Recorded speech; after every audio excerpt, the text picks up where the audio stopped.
போராட்டத்தில் கலந்து கொண்டுள்ள அனைத்து வகை சங்கங்களின் பொறுப்பாளர்கள் மற்றும் உறுப்பினர்கள், பாதுகாப்பு வழங்கிக் கொண்டிருக்கின்ற காவல்துறை அதிகாரிகள், பத்திரிகை நண்பர்கள், போராட்டத்தை உற்று நோக்கிக் கொண்டிருக்கக்கூடிய பொதுமக்கள் ஆகிய அனைவருக்கும் எனது இனிய வணக்கத்தினை தெரிவித்துக் கொள்கிறேன்.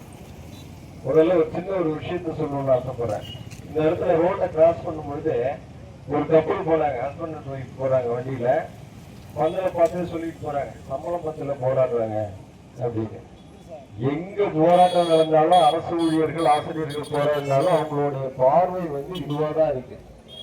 அதனால பொதுமக்களே, நாங்க சம்பளம் பத்துல போராடல, ஓய்வுக்கு பிறகு நிம்மதியா வாழ உங்களுக்கு கிடைக்கிற அந்த முதியோர் ஓய்வு தொகை கூட எங்களுக்கு இல்லைங்கிறத சொல்லிதான் நாங்க போராடுறோங்கிறத நீங்க தெரிஞ்சுக்கணும். உங்களுடைய எதிர்கால சந்ததிகளுக்காகவும் போராடுறோம். நாங்க எங்களுக்காக மட்டும் போராடல, நாளைக்கு உங்களுடைய பிள்ளைகளும் அரசு ஊழியர்களாக போறாங்க, அவங்களுக்காகவும் சேர்த்துதான் போராடுறோம் அப்படிங்கிறத தயவு செஞ்சு புரிஞ்சுக்கணும்.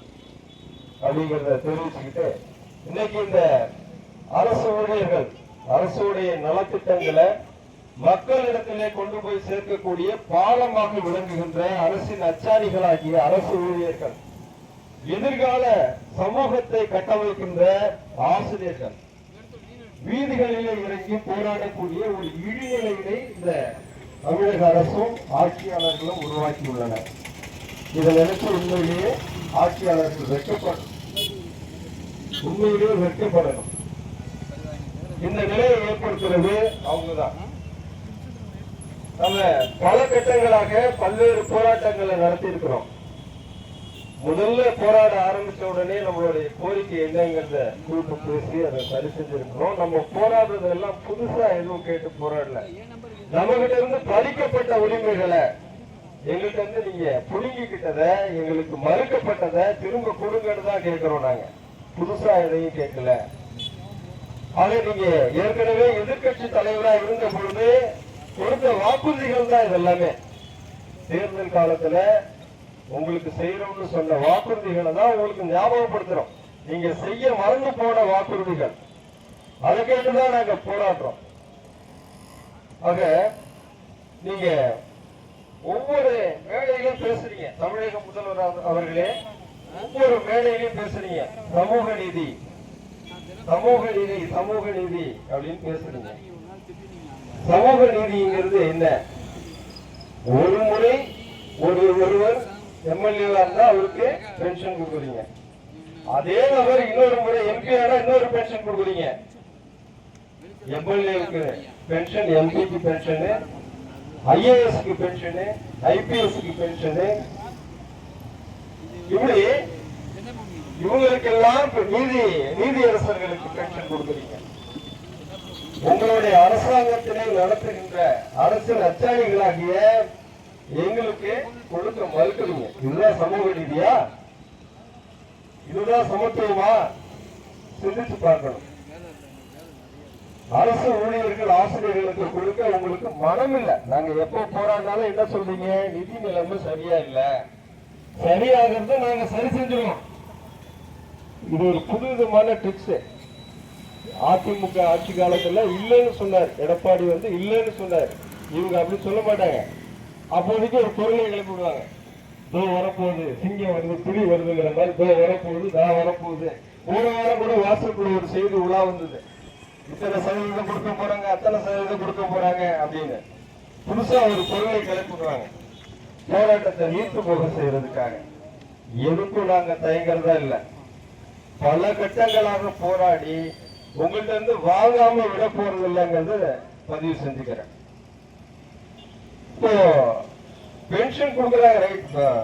எம்எல்ஏ எம்பிக்களுக்கு பென்ஷன் கொடுக்குறாங்க. கடந்த ஏப்ரல் 2025 நிலவரப்படி பாத்தீங்கன்னா இப்ப புதுசா சில உயர்வுகளும் கொடுத்துருக்காங்க. எம்எல்ஏவுக்கு உயர்வுகளும் கொடுத்துருக்காங்க. தரவுகள் இருக்கு. பாத்தீங்கன்னா அவங்களுக்கு மாத ஓய்வூதியம், எம்எல்ஏவுக்கு மாத ஓய்வூதியத்தை 30,000 இருந்து 35,000 உயர்த்திருக்காங்க. அது மாதிரி அவங்களுக்கு குடும்ப ஓய்வூதியத்தை 15,000 இருந்து 17,500 உயர்த்திருக்காங்க. மருத்துவத்துக்கான உதவித்தொகையை 75,000 இருந்து 1 லட்சமா உயர்த்திருக்கிறாங்க. அப்போ ஆட்சியாளர்களுக்கு தேவையானதை மட்டும் கரெக்டா செஞ்சுக்கிறாங்க. மக்கள் பணியில ஈடுபடுறீங்க, சந்தோஷமா நாங்க அதை வரவேற்கிறோம், நாங்க எதிர்க்கல. அப்போ அரசு ஊழியர்களையும் பார்க்கணும் இல்லையா? இந்த சட்டமன்ற உறுப்பினர்களுக்கு அள்ளி கொடுக்கிற நீங்க எங்களுக்கு கொஞ்சம் கிள்ளியாவது கொடுங்கன்னு தான் கேட்கிறோம். ஏன் அதை செய்ய மறுக்கிறீங்க? இதுல நான் கேட்கறது எங்களுடைய வாழ்வாதார கோரிக்கை. ஓய்வுக்கு பிறகு அரசு ஊழியர்களும் ஆசிரியர்களும் சமுதாயத்துல மதிப்போட வாழ்வதற்கு எங்களுக்கு பென்ஷன், பழைய பென்ஷன் திட்டத்தை அமல்படுத்துங்கன்னு தான் நாங்க கேட்கிறோம். புதுசா ஒண்ணும் கேட்கல. சிந்திச்சு பார்க்கிறோம். எல்லாம் வேலைக்கு வந்த உடனே டிப்டாப்பா பேங்க்ல வந்து கடனை வாங்கிட்டு ஒவ்வொரு மாசமும் இஎம்ஐ கட்டியே காலம் கழிஞ்சு போகுது. ஆஃப்டர் ரிட்டையர்மெண்ட் என்ன பண்ணுவாங்க? கேள்விக்குறி, மிகப்பெரிய கேள்விக்குறி. அதுக்காக தான் நம்ம இன்னைக்கு இந்த வீதியில இறங்கி போராடிட்டு இருக்கோம். ஆக தமிழக முதல்வர் ஐயா திரு ஸ்டாலின் அவர்களே, எங்களுடைய கோரிக்கைகளை கனிவோட பரிசித்து மேலும் காலம் தாழ்த்தாமல் உடனே எங்களுக்கு பழைய பென்ஷன் திட்டத்தை வழங்குகிறவங்க கேட்டுக்கிறேன். அடுத்தது நான் சார்ந்திருக்கக்கூடிய பணி தொகுதி பற்றி கொஞ்சம் பேசணும்னு நினைக்கிறேன். பள்ளி கல்வித்துறையில மிகவும் வஞ்சிக்கப்பட்ட ஒரு பணித்தொகுதியாக இந்த முதுகலை ஆசிரியர்கள் பணித்தொகுதிகள் இருக்கு.